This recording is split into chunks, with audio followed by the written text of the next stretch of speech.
So easily one of the most popular characters in the Persona 5 series, Makoto is our heavy-hitting nuke user that has supported skills to help her cause. Personally, I think she is not quite as useful as her mainline counterpart, but she can still be a useful healer. As always, know that what I say here mainly works for me, and I would always advise you to have her fit into your preferred playstyle. So without further ado, let's talk Makoto. So what do I have Makoto learn? Well, I have Midiarama, Midiarahan, Marukukaja, Dekunda, Atomic Flare, Nuke Boost, Nuke Amp, and Defense Master. So why these skills? Well, for starters, you might be curious as to why I have Midiarama along with Midiarahan.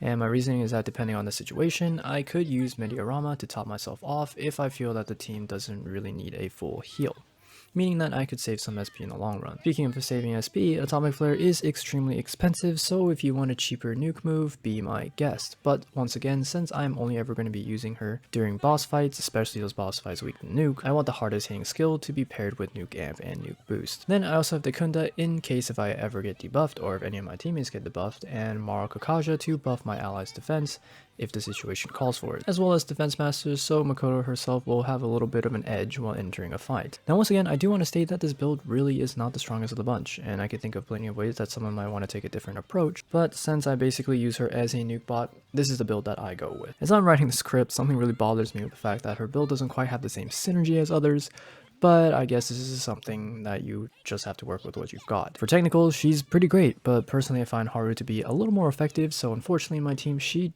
doesn't ever really see much use, but hey, at least her showtime is pretty slick. If you want an accessory recommendation, I would recommend the Star Band to add more nuke damage, but again, that's only if you have the item. Before I leave off this video, once again, I want to state that my Discord is finally up, and it's the best place to get answers on Persona 5 Strikers as soon as possible. It is also a way for me to connect with everyone and just good vibes all around. On that note, thanks for watching, hope you enjoyed, and I will see y'all in the next one.